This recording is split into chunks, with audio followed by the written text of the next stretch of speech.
lines and just for him to want to dance and to sing and it to be only to this. And then for us to also enjoy it, dare I say, get lost in it sometimes. Truly.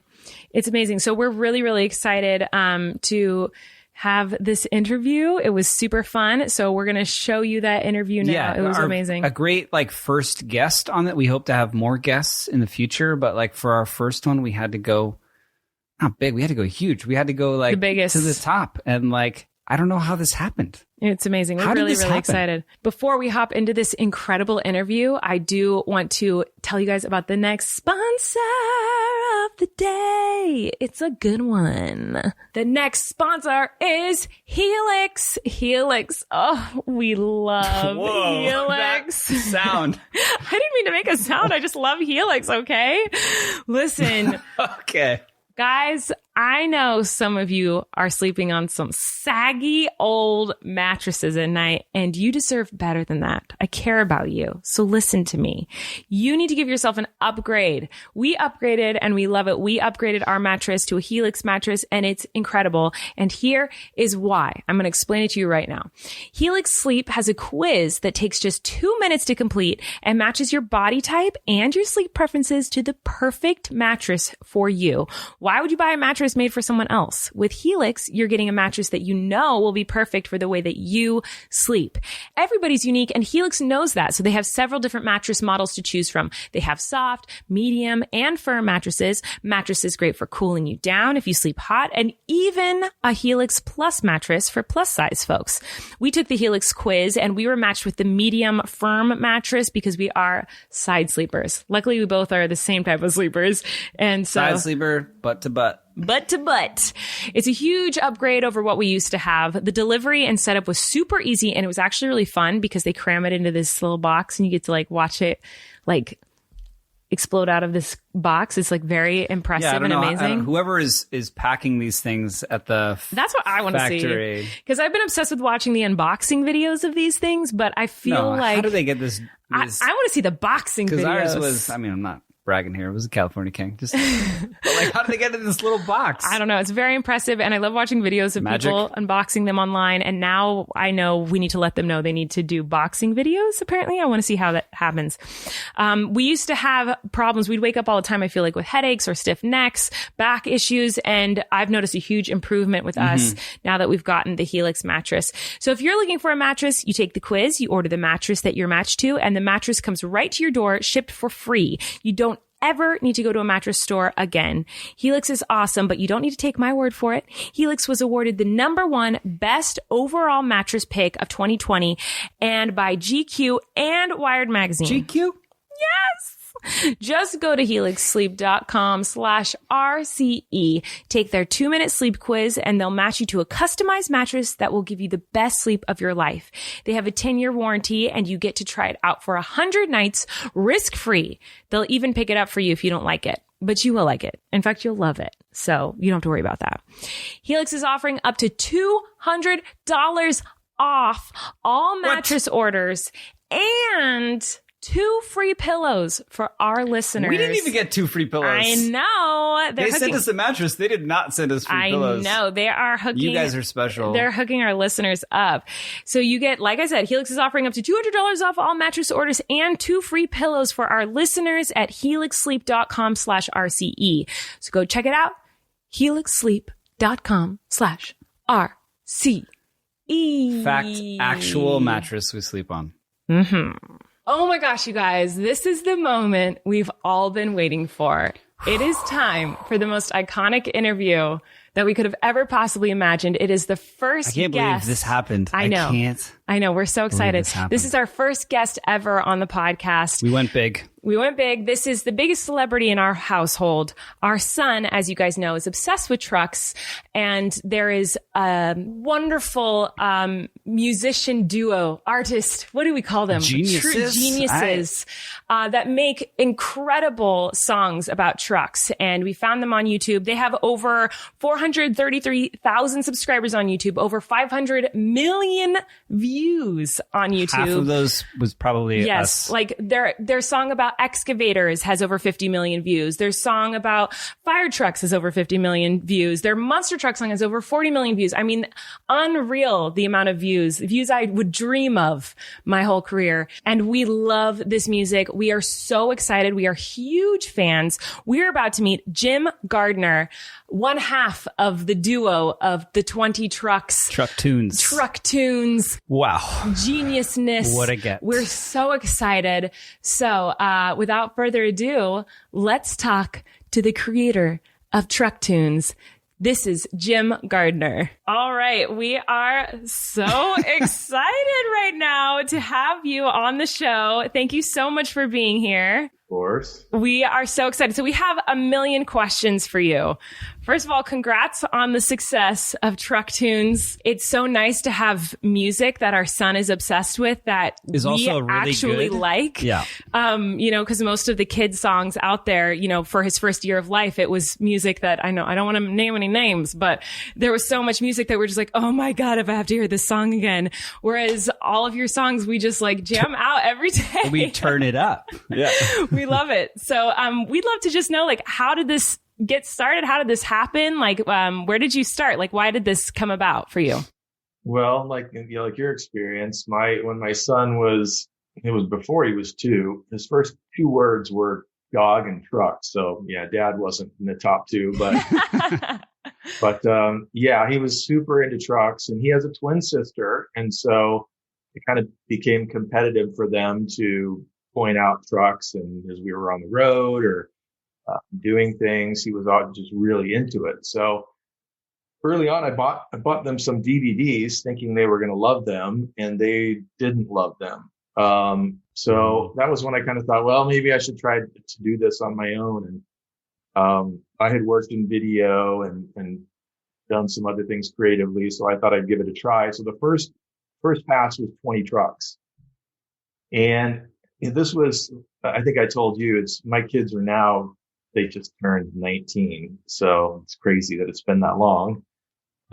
So we released 20 trucks. It was back in the days of DVDs, of course. There was no YouTube then, really. And so we released 20 trucks. It did fine. I had my brother, who's a composer, Rob.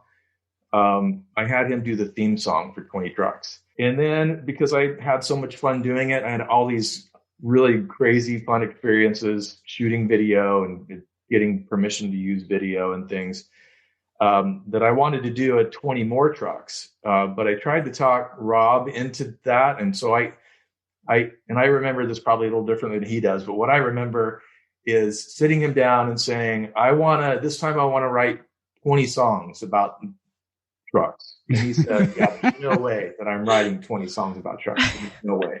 So I said, how about this? How about we call it Truck Tunes? That's when I came up with that idea. I said, well, how do we call it Truck Tunes?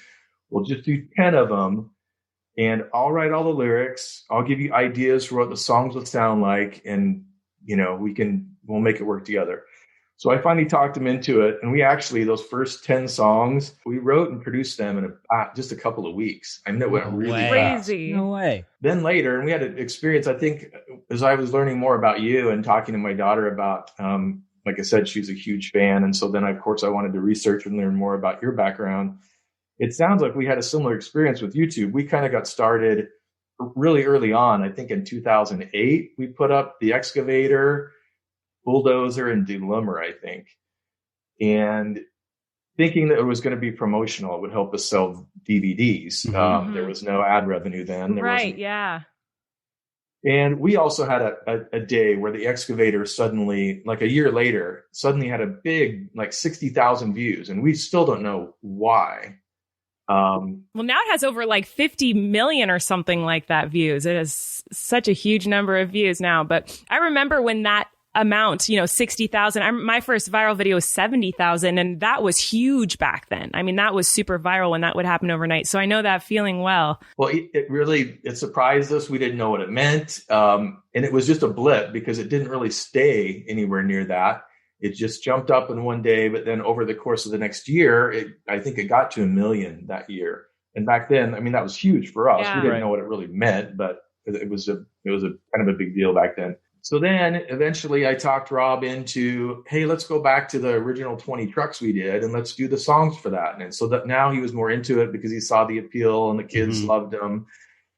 So we just started going back to all the original 20 trucks and writing songs for them. And now we've written 56 or so, and I've got several more in the works. Oh yeah, that was going to be one of my questions. Is can we expect more truck tunes? Yeah. Yeah, there are a few that I'm working on right now. Actually, we're just about to release an RV. I have to get a last few shots for it. Perfect for us. I'm going to go on a trip with some friends. They're going to the White Sands in New Mexico here in a few weeks. And so I'm going to hang out with them for a couple of days and shoot some video with them. Oh, great. So yeah, I'm working, and that's a really fun song. I like that one a lot. It's very catchy. Oh, we can't wait for that because we took a couple RV trips in 2020 and we were like, we need a song about this for Flynn. Yeah. Because this is how he's learned. He's been obsessed with trucks since he started talking, and one of his first words was dar, which was his word for car. He just, for some reason, started calling them dars.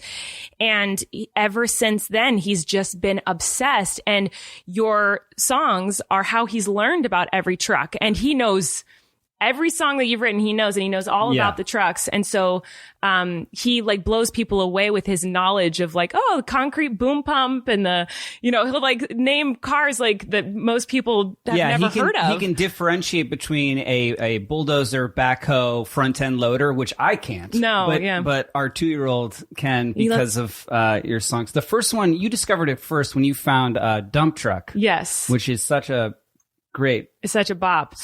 But yeah, he's just so obsessed, and so are we. And so, I love hearing your story. It's funny how similar our starts in our careers were. Are you singing on the tracks too? There are only a couple of songs that I sing on. Rob does almost all the vocals. So more than 95% of the vocals are Rob. He does the lead vocals or the backing vocals, everything. It's him. And all the instrumentation. So he's super talented, and he writes for orchestras. In fact, last year in January, we were in London before everything happened. He hired the London Symphony, and they recorded some things that he had written for another project. And you can tell that talent is there behind, very, very amazing musical ability. Did you guys work together on music when you were younger, or was this kind of the first time you guys worked on music together? This is the first time that we worked on music together. I kind of have been around while he's worked on and helped support him on other projects. He wrote a musical that I helped him produce a few years back. Is that available? I know, that's amazing. I think that there is still some clips from it that it was called Blackbeard. I think if you search Blackbeard Rob Gardner, you'll find it. Okay. So we're always working on projects, and he's got his separate things that he does, and I work with him on some things. But this has been our main project that we worked on together. So you know a lot about the technical side because obviously you film, you get all the footage, and I'm assuming, do you edit all the videos together too, or? I do, yeah, I do all the editing. Is that your background? Have you been doing a lot of that your whole life? Cause they're really well edited and super entertaining. And cause when we first started watching, we were like, is this all B-roll? Did they pay for stock footage of all these trucks? How did they get all this footage? But that's so impressive to me. Was this your background? Did you train in, video production and all of that? So I wanted to switch my major from philosophy to film when I was in college, and I was actually discouraged by the head of the film department who said, hey, actually, it's better to have a different major than film and just take as many classes as you can. And then the first job I took out of college was working with a video production company. So I got some hands-on there. The experience has been a lot of fun. And for example, I don't know if you've watched this crazy video, the bucket wheel excavator, the big, huge mining machine. Yeah. That footage, they don't have any of those anywhere in the U.S. So I contacted the German company that helps manufacture and maintain them, and got footage from them. Wow. So there are examples where we've just had to get footage from either manufacturers or operators of the machines. The concrete boom pump, that was one of my favorites to do. I actually got to go to Seattle. Yeah, I was Seattle, there right? for a few days, Yeah. and they did what they call a mat pour, which is where they pour the foundation. It was going to be for the largest hotel that's there in Seattle now.